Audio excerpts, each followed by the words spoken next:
கட்சி ஆரம்பித்த தாவேக்கா கூட தூக்குடா சாம்பியன் அண்ணாவை வச்சுடுவா, பெரியார் கட்டினா லெஃப்ட் வலிக்குது, நடுவில் எதனா ஒன்று போட்டு அமுக்கு அப்படின்னும் எம்ஜிஆர். இன்னைக்கு வந்த செய்தி, லாட்ரி பணத்துல தான் திமுகவுக்கும் அதிகம் காசு போயிருக்கு, அண்ணா திமுகவுக்கும் அதிகம் போயிடுச்சு. அப்போ புதுசாக வந்த கட்சி நாங்கள் நடத்துறதே அவங்களாங்க. இவங்களுக்கு சீட்டு கொடுக்கணும், ஏன்னா மக்கள் பிரச்சனையை பேச வந்திருக்கிறாங்க. இந்த மாதிரி ஆட்களை கட்சியில் வளர்த்து விட்டா அந்தந்த கட்சிக்கு நல்லது. புரியுறவங்களுக்கு புரியும், அதனால நான் இது சொல்றேன்.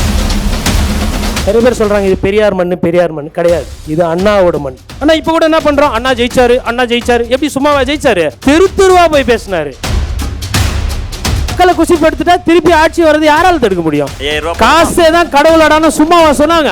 நாஞ்சில் சம்பத் சார் நாங்கெல்லாம் பார்த்து வியக்கக்கூடிய எங்களுக்கு பிடித்தவர். ஆனா அவர் ஏதோ 8வது அவரை தினேஷ் விட்டா மாதிரி ஒரு பொய்ய சொல்லிட்டாரு. அவரு தோனி மாதிரி இந்த டவுன் தான் நான் போவேன்னு கேட்டு வாங்கி வந்திருக்கிறாரு. நாம் தமிழர் கட்சி ஒருவேளை பாரதிய ஜனதா கட்சி அதிமுக கூட்டணி சேருதுன்னா அரித்மெட்டிக்கே மாறும். குடும்பத்துக்கு 2 ஓட்டு இருக்கா தாவேக்காக்கு, அப்படிதான் இருக்கா? நீங்க எல்லாம் சொல்றத பார்த்தா ஐயா ராமதாஸ் கூட தான் சொல்றாரு பாட்டாளி மக்கள் கட்சி தான் இருக்கிறதுலே பெரிய கட்சின்னு. ஏத்துக்க முடியுமா? ஃபர்ஸ்ட் ரவுண்டு 2வது ரவுண்டும் நல்லா இருக்கிற மாதிரி தான் இருக்கும். 3வது ரவுண்டு 4வது ரவுண்ட்ல தான் யாரு நாக் அவுட்டு, யாரு பனியன் செட்டி எல்லாம் பிச்சுன்னு போறது, யாரு துண்டு எடுத்து கீழே போறதுன்னு தெரியும். The debates for the people. Title sponsor Best Money Gold.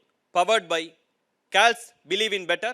Doctor ஸ்ரீவமாஸ் வெல்னஸ். உங்க தங்க நகைய வேற எங்கும் கிடைக்காத அதிக விலைக்கு விற்பனை செய்ய பெஸ்ட் மணி கோல்டுக்கு வாங்க. உங்கள் வளர்ச்சி எங்கள் மகிழ்ச்சி. அறுவை சிகிச்சையில் குணம், இது ஆயுட்கால நிவாரணம். Doctor Srivarma's. CALS Renewable Energy. Believe in Better. நாட்டோரே நல்லோரே நல்லெண்ணம் கொண்டோரே நாளையின் நல்லதொரு தீர்ப்பினை வழங்கிடும் எசமானர்களே. ஏன் இந்த வார்த்தையை நான் 2 வாட்டி சொல்கிறேன்னா, ஒரிஜினல் ஓனர்லாம் எதிரில் உட்காந்துருக்கிறீங்க. நீங்களாம் தொண்டர்களாக இருக்கலாம், இல்லை ஒரு மனநிலையில் இருக்கலாம், ஒருத்தருக்கு ஓட்டு போடலான்னு நினைக்கலாம். எந்த ஒரு தலைவராக இருந்தாலும் மரியாதையோ இல்லை நம்மளை சரியாக நடத்தலைன்ற அந்த எண்ணம் கொஞ்சம் வந்தால் ஓட்ட சொந்த தொண்டர்களே மாற்றி போட்டு தலைவர்களே தோற்கடித்த பெருமை கொண்ட தொண்டர்களுக்கும் இந்த நிகழ்ச்சியை பார்க்குற மக்களுக்கும் நெஞ்சார்ந்த நன்றி. அதாவது அரசியல் தலைவர்களுக்கு ஒரு விஷயம் புரியணும். இன்றைக்கி தலைப்பு ரொம்ப முக்கியமான தலைப்பு. 2026 யாருக்கு உண்டான வருடம். இந்த டிபேட் சேனல் நடத்தியிருக்காங்க. இது ரொம்ப டைம்லியான ஒரு டாப்பிக்காக நான் பார்க்குறேன். ஏன் அப்படின்னா, லீஸ் முடிகிற நேரம், ஒரிஜினல் ஓனர் மக்கள் 5 வருஷத்துக்கு லீஸ் கொடுத்துருக்குறாங்க. எப்பா நீ ஆட்சி நடத்து பார்ப்போம் உங்கள் ஆட்சி எப்படி இருக்குதுன்னு. வாடகைக்கு வந்தவங்க இல்லை மக்களை பாதுகாத்துன்னு சொல்கிறவங்க நல்லா பண்ணால் அக்ரிமெண்ட்டு கண்டினியூ ஆகும். இல்லைனா ஒரிஜினல் ஓனர் என்ன பண்ணுவார், எப்பா கடையை காலி பண்ணு. கொள்கை, கூட்டாட்சி தத்துவம், வெங்காயம், வெள்ளைப்பூண்டு, இந்த அரசியல்லாம் எங்களுக்கு தெரியும். பொதுமக்கள் நாங்கள் சொத்து வரி கட்ட முடியல, தண்ணி வரி கட்ட முடியல, குப்பை வரி கூட போயிடுச்சு. இதெல்லாம் பேசிட்டு பாஜக வந்துடும் அப்படின்னா எங்களுக்கு இதெல்லாம் தெரியும். கடந்த காலத்து மாதிரி இந்த காலத்தில் மக்களை மறந்துட்டு நாங்கள் பண்ணுறதெல்லாம் பண்ணிவிட்டு நாங்கள் கொள்கை பேசிட்டு எஸ்கேப் ஆகும்னு மக்கள் நினச்சாங்கன்னா ஆட்சி மாற்றன்ற ஒன்று இந்த தமிழகத்தில் வந்தே இருக்காது. 5 வருஷத்துக்கு ஒரு வாட்டி போன எம்எல்ஏ அப்போ தான் திருப்பி தேடி வருவார். நான் இங்கே ஒரு விஷயத்தை பார்க்குறேன். இந்த அவையில் உட்கார்ந்து இருக்கிற நிறைய பேர் எம்எல்ஏ ஆகணுன்றது என்னோடய சத்தியமான ஆசை. ஏன் அப்படின்னா, இவங்க யாரும் பணக்காரர் கிடையாது. இவங்கள விட பெரிய பெரிய பணக்காரர் அந்தந்த கட்சியில் உட்காந்துருக்குறாங்க. இவங்களுக்கு சீட்டு கொடுக்கணும், ஏன்னா மக்கள் பிரச்சனையை பேச வந்திருக்கிறாங்க. இந்த மாதிரி ஆட்களை கட்சியில் வளர்த்து விட்டா அந்தந்த கட்சிக்கு நல்லது. புரிகிறவங்களுக்கு புரியும், அதனால் நான் இதை சொல்கிறேன். அப்புறம் இந்த கரண்ட் பில்லுன்னு ஒன்று இருக்குது. அதனால் தேர்தலை கொஞ்சம் சீக்கிரமாக வச்சிட்டிங்கன்னா மத்திய அரசுக்கும் மாநில அரசுக்கும் நல்லது. ஏப்ரல் மாதத்தில் மே மாதத்துலலாம் நீங்கள் பாட்டு கொள்கையை பேசிக்கின்னு பாட்டு போட்டுன்னு ரீல்ஸ் போட்டுன்னு வாட்டு போடுவோம் ராங்க போடுவோன்னா கரண்ட்டு பில்லு ஜாஸ்தியாக இருக்கும்போது கரண்ட்டு பில்லு பேயடி அடிக்கும். கொள்கைலாது ஒன்றும் அது தூக்கி போட்டு போயிட்டே இருக்கும். யார் ஆட்சிக்கு வரும்போது இப்போ ஒரு ரகசியத்தை நான் சொல்கிறேன். கரண்ட்டு பில்லு குறைப்போன்னு யாருன்னா அறிவிப்பு கொடுத்தாங்கன்னா அவங்களுக்கு ஒரு பாஸ் மார்க் வரும். ஏன்னா ஓனர் மக்கள் பார்ப்பாங்கல்ல, ஆமாம் 1000 ரூபா கொடுக்குறாங்க, 800 ரூபா அதிலே போயிடுது அப்படின்னு யோசிப்பாங்க. இது ஒரு பிரச்சனை. அதுக்கப்புறம் இப்போ அதிமுக நாம் தமிழர் கட்சி அதிகமாக யாரும் பேசுறதில்ல, பத்திரிகைகளில் பேசுறதில்லன்ற ஒரு பேசுபொருள் இருக்குது. அது உண்மையிலே வந்து ஜனநாயகத்தில் ஒரு வருத்தமான செய்தி.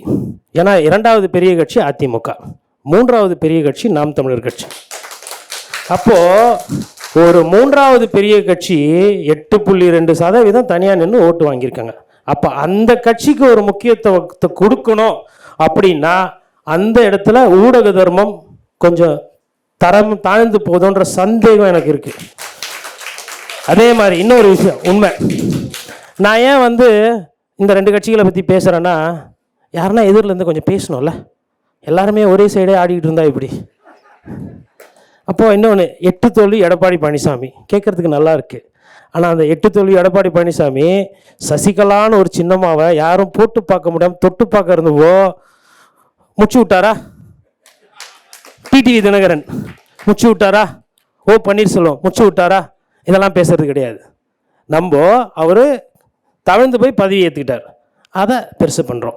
அப்புறம் ரமேஷ் சார் பேசும்போது ஒரு விஷயம் சொன்னார், பியூஷ் கோயலை வந்து எப்படி கடந்த காலத்தில் நடத்துனாங்க, அம்மையார் ஜெயலலிதா இருக்கும்போது. நீங்கள் வேண்டிக்கங்க, இபிஎஸ் ஜெயிச்சா வீட்டுக்குள்ளேயே கூட பியூஷ் கோயலை வேறு மாதிரி டீல் பண்ணுவார் லெஃப்ட் கையில். ஏங்க ஏறி வந்த ஏணியே எட்டி வச்சு ஒன்றும் இல்லாமல் பண்ணவருக்கு டெல்லியிலேருந்து ஹிந்தி பேசின்னு வரவங்க எந்த மொழிக்கு? இதெல்லாம் எங்கள் தமிழ்நாட்டில் பண்ணலையா? நான் யதார்த்தத்தை பேசுகிறேன். கூட்டணி விட்டு ஆல்ரெடி ஒரு வாட்டி தப்பிச்சு போனார். அப்புறம் இன்னொன்று சொன்னாங்க, திமுக கூட்டணியில் இருக்கவங்க. நான் எல்லா கட்சியில் இருக்கிற பிரச்சனைகளை பேசுகிறேன். ஏன்னா நான் இங்கே வரும்போது நிறைய கட்சிகள் சார்பாக இருக்கிறாங்க, எல்லாம் இருக்காங்க. ஒரு நிமிஷம் யோசிச்சப்ப இப்போ எனக்குன்னு யாரும் இல்லை அப்படின்றது ஒரு யோசனையாக இருந்தது. அப்புறம் ஒரு நிமிஷம் கண்ணை முடிச்சுட்டு அண்ணாவை யோசித்தேன். மக்களை பற்றி நினச்சி பேசினா மக்கள் பார்த்துக்குவாங்க. அப்போ அவங்களுக்கு இருக்கிற கொள்கையை தாண்டி மக்களோட எண்ணோட்டத்தோடு நம்ம போயிட்டோன்னா அண்ணா வழியில் போகணும். நிறைய பேர் சொல்கிறாங்க இது பெரியார் மண் கிடையாது, இது அண்ணாவோட மண். பெரியார் மண்ணுன்னு வச்சுருந்தா பெரியார் திடல் இன்றைக்கி பெரிய கட்சியாக இருந்திருக்கும், அங்கே தான் தலைமையாகும். ஏன் வரல? அண்ணாவை வந்து அண்ணாவோட கொள்கையை எடுத்துக்கினா பெருசாக அரசியல் பண்ண முடியாது. சும்மா நாம்கே வாசத்துக்கு பேசிட்டு அண்ணாவை ரொம்ப அழகாக மறந்துட்டோம்.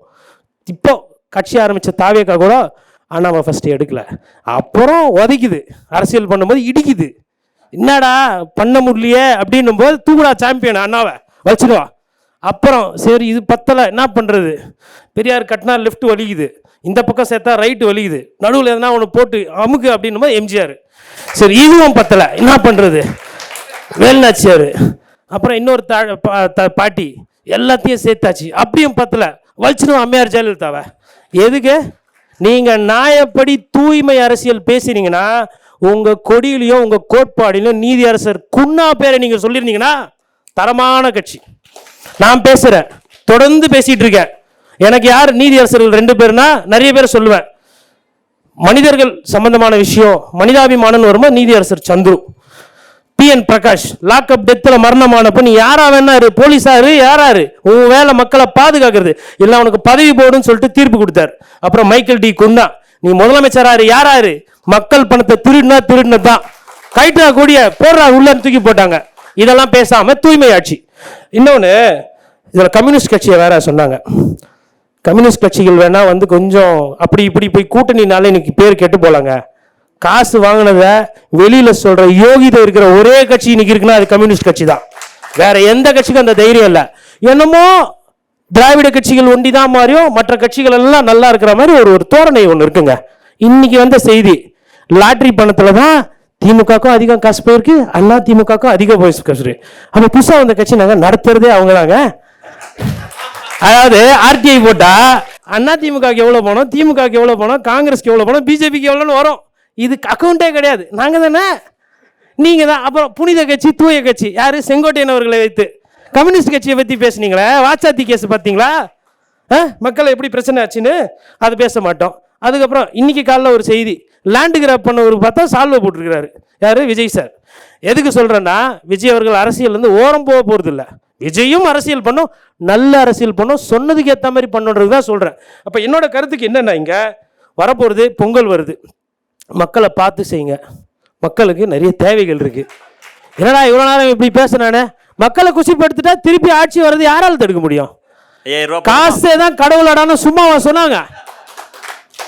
அதான் சொன்னாங்க கூட இருந்தவங்களாம் கைலாசம் போயிடுவாங்கன்னு. அங்கே பார்த்தா பிஜேபி நான் ஆல்ரெடி கைலாசத்தில் தான் இருக்கேன், வாங்கன்னு கூப்பிடுறாங்க. அதனால் இதெல்லாம் கொஞ்சம் யதார்த்தமான அரசியல் பண்ணும். அப்புறம் விஜய் அவர்கள் குறிப்பாக மத்திய அரசை பற்றி பேச மாட்டேன். ஏன் சார் பேச மாட்டீங்க? உங்களுக்கு சொத்து வரி, தண்ணி வரி, அப்புறம் சுங்க வரி, வருமான வரி, ஜிஎஸ்டி இதெல்லாம் கட்டியிருந்தா தெரியும் சார். பிளாக்ல வாங்குறவங்களுக்கு கஷ்டம் தெரியாது சார். ஆஸ்பத்திரியில் போய் அட்மிட் ஆகும்போது 18% ஜிஎஸ்டி வரி, மருத்துவமனையில் ஐசியூவில் கட்டினா பாருங்க, அவங்களுக்கு தெரியும் வழி. கிரெடிட் கார்டில் தேய்ச்சி கட்ட முடியாமல் அதுக்கு 18% ஜிஎஸ்டி, அதுக்கு லேட் ஃபீ, அதுக்கு 250 ரூபா, செக் பவுன்ஸுக்கு 500 ரூபா கட்டுறாங்க பாருங்க பேங்க்கில். பேங்க்குக்காரன் கொள்ளடிக்கிறான் பாருங்க. அதை பற்றி ஒரு நாள் நீங்கள் கடன் வாங்கி கஷ்டப்பட்டு ஒரு வீடு கட்டியிருந்தோ பிள்ளைய படிக்க வச்சிருந்தா நீங்கள் பேசுவீங்க அன்றைக்கி வரியை பற்றி. இதை தான் அண்ணா பேசினார், வரியை எதிர்த்தாரு. ஆனால் அண்ணாவை மறந்துட்டோம். ஆனால் இப்போ கூட என்ன பண்ணுறோம்? அண்ணா ஜெயிச்சாரு. எப்படி சும்மாவா ஜெயிச்சாரு? தெருவா போய் பேசினாரு. தன்னோட தம்பியை வளரணும்னு விட்டு வேடிக்கை பார்த்தார். அந்த தைரியம் இன்னைக்கு நாம் தமிழர் கட்சி அண்ணன் சீமானுக்கு இருக்கு. ஆனா அவர்கிட்ட ஒரு பிரச்சனை, அவரையும் நம்ம சொல்லணும்ல, அவர் எல்லாம் கரெக்டுன்ற மாதிரி போயிட்டா அப்ப நான் என் வேலையில தப்பாயிடுவேன்ல. தான் ஒண்டி நல்லா இருக்கணும். நான் சொல்றேன், இங்க இருக்கிற தம்பி கார்த்தி, அதே மாதிரி சாட்டை துருமுருகன் போன்றவர்கள் இங்க பேசுறது நல்லா இருக்குல்ல. இவர்கள் போய் சட்டமன்றம் பேசினா என்ன குறைக்குதா இல்ல குறையுதா? என்ன பிரச்சனை? அதை ஒரு நாளும் நினைக்கிறது. அப்படின்னு தினேஷ் சூசகமா கேட்கிறாரு, ஜெயிச்சா வெற்றி, தோற்றா பயிற்சின்றீங்களே, எத்தனை வருஷம்னா தெரில. கம்பராயணமான மாதிரி பெருசாக போயிட்டே இருக்கும்போது அண்ணன் 2% வாங்கி வர வேலைக்கு ஒன்று நான் யதார்த்தத்தை பேசுகிறேன். 3வது பெரிய கட்சியாக நான் தமிழர் கட்சியை சொல்கிறேன். ஆனால் இதே பாட்டு பாடிக்கிட்டு இருந்தா 3வது பெரிய கட்சியாக நீங்கள் இருக்க மாட்டீங்க. தாவேக்கா முந்துது. யதார்த்தத்தை பேசணும். சும்மா கொள்கையை பேசிட்டு, தமிழ் தாய் குச்ச குரலை பேசிட்டு, 2 திருக்குறள் சொல்லிட்டு அது கிடையாது. ஏதாவது கல நிலவரத்துக்கு வரும். 10 வருஷம் இருந்தீங்க, தனியாக பார்த்தீங்க, கம்பு சுற்றுனீங்க, எல்லாம் சுற்றுனீங்க, அங்கீகாரம் கட்சிது, விவசாயி சின்னம் கட்சிது. இதையே போனீங்கன்னா ஆமை வென்ற கதை பழைய கதை. இன்னைக்கு எல்லாம் ரீல்ஸ் ப்ரோ, வைபு ப்ரோன்னு சொல்லிட்டு பாட்டு போட்டு டான்ஸ் ஆடி போட்டு மற்றவங்களை நாமத்தை போட்டு போயிடுவாங்க. தெரியாது. இன்னொரு இதில் ரொம்ப ஒரு முக்கியமான விஷயம், ஒரே நிமிஷம், இதில் ரொம்ப ஒரு திருக்குறள் ஒண்டி நான் சொல்லிட்டு முடிச்சுக்கிறேன். ஏன்னா எல்லாம் அவங்கவுங்களுக்கு வசதியான திருக்குறள் சொல்கிறாங்க, மக்களுக்கு உண்டான திருக்குறள் சொல்லவே மாட்டுறாங்க. திருக்குறள் 552, வேலோடு நின்றான் இடுவன்றது போலும் கோலோடு நின்றான் இரவு. அதாவது வேலைக்கு ஏந்தியவன் வழியில் அதை வழிப்பறி பண்ணுறவன், வேலை வச்சுக்கிட்டு கொலை பண்ணுறவன், மிரட்டிட்டு துட்டு வாங்குறவன் எவ்வளோ மோசமானவனோ, அதேமாதிரி அதிகாரத்தை வைத்து மக்கள்கிட்ட வரியை போட்டு வாங்குறவனோ கொள்ளக்காரன்னு சொல்லி நம்ம தாத்தா வள்ளுவன் சொல்லியிருக்காரு. இந்த குறளை பாரதிய ஜனதா கட்சிக்காரங்க சொல்ல மாட்டாங்க, திமுக காரங்க சொல்ல மாட்டாங்க, நாளைக்கு யாருன்னா ஆட்சியில் வந்தாலும் சொல்ல மாட்டாங்க. அதாவது எப்படின்னா, மக்கள்கிட்ட வருவாய் வாங்கி அவங்க பண்ணி அதுக்கப்புறம் நமக்கு வளர்ச்சி கொடுப்பாங்க, திட்டம் கொடுப்பாங்க, நம்ம அவங்களுக்கு விசுவாசமாக இருக்கணுமா. இதுக்கு பேர் தான் வியாபாரம். இதை தான் வெள்ளைக்காரன் பண்ணால், இதை தான் எதிர்த்து காந்தி போராடினாரு. அந்த காந்தி பேரை இன்னைக்கு திட்டத்தை விட்டு தூக்கும் பொழுது அதுக்கு குரல் கொடுக்க இந்த நாட்டில் ஆள் இல்லைன்னு நினைக்கும் போது தான் பத்திரிகையாளராக என்னோட வழி. நாஞ்சில் சம்பத் சார் நாங்கள்லாம் பார்த்து வியக்கக்கூடிய, எங்களுக்கு பிடித்தவர். அதாவது அவரோட சொல்லாடல் தமிழ் அது ஒரு குடுப்பனை அவருக்கு. ஆனால் அவர் ஏதோ 8வது அவரை தினேஷ் விட்டா மாதிரி ஒரு பொய்யை சொல்லிட்டாரு. அவர் தோனி மாதிரி இந்த டவுன் தான் நான் போவேன்னு கேட்டு வாங்கிட்டு வந்திருக்கிறாரு. இவர் சொன்னால் இவரை ஃபஸ்ட்டு அனுப்ப மாட்டேன். நீங்கள் சொல்கிறதுக்கு எனக்கு தெரிஞ்சு இந்த மேடையில் யாரும் இல்லைங்க எதிர்க்கிறதுக்கு. இப்போ இதிலிருந்தே புரிஞ்சிக்கலாம் அண்ணனோட சொல்லாடல், அதற்கு பின்னாடி இருக்கிற அரசியல். இப்போ நான் நேராக ஒரு விஷயத்துக்கு வரேன். சார் சொன்னார் கோட்டீஸ்வரன் எப்பயுமே பாஜக எதிர்ப்பே பேசுகிறாருன்னு. நான் என்னை மாற்றிக்கிறேன். ஏர்போர்ட்டில் எப்படி இருக்குன்னு கேட்டார். நேற்று கூட தான் நான் ஏர்போர்ட்டில் இருந்தேன். இண்டிகோ பிரச்சனையில் ஒரு நாள் மீனம்பாக்கத்தில் இருந்தவன் நான். சமோசா வேலை 250 ரூபா, நூடுல்ஸ் வேலை 450 ரூபா, எக்கு பிரியாணி, அது வெஜ் பிரியாணியோ எக்கோ 450, சிக்கன் பிரியாணினா 620. பாம்பே டெல்லியில் சென்னையை விட விலை ஜாஸ்தி. இப்படி தாங்க இருக்குது ஏர்போர்ட்டு. இதில் என்ன இருக்குது பெருமைப்படுறதுக்குன்னு எனக்கு தெரியல. இப்போ விலைவாசி அந்தளவுக்கு இருக்குது. இப்போ விமான நிலையன்றது மக்களுக்கு இல்லாமல். அப்போ அடுத்து சாலைகள், சாலை வரி அதிகமாக இருக்கா இல்லையான்னு சுங்க வரி கட்டுற ஒவ்வொரு மக்களுக்கும் தெரியும். பாரதிய ஜனதா கட்சியில் வளர்ச்சி இல்லைன்னு நான் சொல்லலை. ஜெர்மனி கூடவும், ரஷ்யா கூடவும், அமெரிக்கா கூடவும் போட்டி போட்டு வளர வேண்டிய ஒரு நாடு இன்னைக்கு அவங்கள பார்த்து ஏங்குற அளவுக்கு இன்னும் இருக்கிறோன்றதான் இங்கே பிரச்சனை. அதை தான் சொல்கிறேன். இதில் திமுக என்ன பண்ணுதுன்னா, பிஜேபியை பாரு, நாங்கள் எதுக்கு பிஜேபியை பார்க்கணும்? தமிழ்நாட்டில் எதுக்கு பார்க்கணும்? சிங்கப்பூரை விடவும், மலேசியாவை விடவும், ஜப்பானை விடவும் நிகருக்கு மேலாக போக வேண்டியது தமிழ்நாடு. அதனால தான் வெள்ளைக்காரன் ஈஸ்ட் இந்தியா கம்பெனி இங்கே வந்தான் கடையை திறக்கிறதுக்கு. அப்போது நீங்கள்லாம் இல்லைன்னா இதை விட நாங்கள் நல்லா இருப்போன்றது மக்களோட ஒரு புரிதல் அங்கே இருக்குது. இதில் இன்னொன்று, பிஜேபியை பாராட்டுவேன் எப்போன்னா, ஐயா KN நேரு மீது, ஐயா செந்தில் பாலாஜி மீது, ஐயா வேலுமணி மீது, அதுக்கப்புறம் விஜயபாஸ்கர் அவர்கள் மீது நீங்கள் வழக்கு தொடர்ந்து அவர்களை செல்ல வேண்டிய இடத்துக்கு இருந்திருந்தால் நான் உங்களை மதிச்சிருப்பேன். சரி, அடுத்தது கரூர்ல இருந்து 41 பேர் வந்துட்டப்போ விஜயை பத்தி நீங்க எதுவுமே பேசாம 41 பேர் செத்ததுக்கு அப்புறம் அமைதியாவே இருந்தீங்களே. எனக்கு என்ன, எனக்கும் விஜய் அண்ணாக்கும் எதனா பிரச்சனையா? எனக்கு மனசாட்சி கஷ்டப்பட்டது, அதனால நான் பேசினேன்.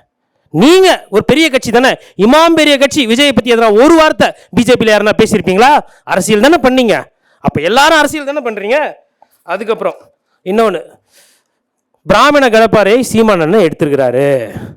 ஒரே ஒரு விஷயம், இன்னைக்கு எல்லாருமே தாவேக்கா பற்றி பேசுகிறோம். விஜய் அவர்கள் அண்ணன் சொன்னது உண்மை. அடுத்த முதல்வர் விஜய் அப்படின்றது சமூக வலைதளத்தில் அதிக பேசுபொருள் இருக்கு. அவர் அந்த பிராமண கடப்பாரை கூட கொஞ்சம் குஞ்சு இல்லை மேலே எட்டி பார்த்துட்டு ஒரு 2 ரெட்டையில பிசினாருன்னு வச்சுக்கோங்களேன், விஜயும் திமுகவும் கூட்டணி வைக்கிற மாதிரி நிலைமை மாறும். இதுதான் பெர்செப்ஷன். நாம் தமிழர் கட்சி ஒருவேளை பாரதிய ஜனதா கட்சி அண்ணா திமுக கூட்டணி சேருதுன்னா அரித்மெட்டிக்கே மாறும். நாம் தமிழர் கட்சியை வந்துட்டு எல்லாம் நிறைய நேரத்தில் வந்துட்டு இந்த தொண்டர்களோட மனநிலை சொல்கிறேன். ஒரு கட்சியில் மிச்சர் கிச்சர்லாம் வைக்கிறாங்க, ஒரு கட்சியில் ரீல்ஸு டிக்டாக் பண்ணுறீங்க. எதுவுமே இல்லாமல் அதே அண்ணன் சீமா மூஞ்சியே திருப்பி திருப்பி பார்த்துக்கிட்டு எந்த வித ஒரு இதுவுமே இல்லாமல் இருக்கிறாங்க. இப்போ அவங்களுக்கும் ஒரு பிளாட்ஃபார்மில் வந்து இது வரும். இப்போ இங்கே என்ன பிரச்சனைனா, எல்லா கட்சியும் பிரிஞ்சு இருக்கிறதுனால திமுகவுக்கு ஒரு நல்ல வாய்ப்புன்ற மாதிரி ஒரு பர்செப்ஷன் இருக்கு. குடும்பத்துக்கு 2 ஓட்டு இருக்கான் தாவேக்காக்கு, அப்படிதான் இருக்கா? அது கரெக்டுங்க. இந்த ஒரு படத்தில் சொல்லுவாங்க 2000 4000 6000 பிம்பிலிக்கு பியாபி மாதிரி. நீங்கள்லாம் சொல்கிறத பார்த்தா ஐயா ராம்தாஸ் கூட தான் சொல்கிறாரு பாட்டாளி மக்கள் கட்சி தான் இருக்கிறதுலே பெரிய கட்சின்னு. ஏற்றுக்க முடியுமா? மதிமுக அண்ணன் சொன்னார் ஒரு காலத்தில். என்ன இதெல்லாம் என்ன கூட்டம், வைகோ பேசும்போது பேச்ச கூட்டமாக இது வந்து குத்து சண்டை மாதிரி, மேரத்தான் மாதிரி. ஃபஸ்ட்டு ரவுண்டு 2வது ரவுண்டும் நல்லா இருக்கிற மாதிரி தான் இருக்கும். 3வது ரவுண்டு 4வது ரவுண்டில் தான் யார் நாக் அவுட்டு, யார் பனியன் செட்டியெல்லாம் பிச்சுன்னு போகிறது, யார் துண்டத்து கீழே போகிறதுன்னு தெரியும். அங்கே தான் திமுக சர்வ வல்லமை படைத்த ஒரு கட்சி. ஏன்னா பழக்கம் தெரியும் எப்படி இன்னும் உள்ளடி வேலைலாம் ஆரம்பிக்கலையே, அதுக்கு இன்னும் அடிக்கவே ஆரம்பிக்கல. திமுகவும் அண்ணா திமுகவும் மற்ற சிறிய கட்சிகளை இன்னும் ஆரம்பிக்கவே இல்லை. அதுக்குள்ளே தொட்டுப்பார், சீண்டிப்பார், அதைப்பார், இதைப்பார், எதுவுமே ஆரம்பிக்கல. அதனால நான் திரும்ப சொல்றேன், 2026 மக்களுக்கு உண்டான தேர்தல். மிச்சரு வாட்டர் பாட்டிலோட விடாதீங்க, வேணுன்றதை கேட்டு பெறுங்க. நான் வந்து ஒரு காலத்தில் காசுக்கு ஓட்டு வாங்குறது தப்பு அப்படின்னு பேசினவன் இன்னைக்கு என்ன நானே மாத்திக்கிறேன். ஏன்னா மக்களை விட அரசியல்வாதிகள் மோசமா இருக்கிற காரணத்தினால். ஜனநாயகப்படி அது தப்பான வார்த்தை. யாரும் ஓட்டு இல்ல, அதாவது நான் வந்து காசுக்கு ஓட்டு வாங்குன்னு சொல்லலையே, திட்டமா வாங்கிக்கோங்கன்னு அரசியல் சாசனத்துல தேர்தல் ஆணையத்தை சொல்லத்து தானே சொன்னேன். தீபாவளிக்கு பொங்கலுக்கு தானே கொடுக்க சொன்னேன், கையில கொடுக்க சொல்லலையே. நன்றி. பிஜேபி அப்படி தானே கொடுத்தாங்க. இப்போ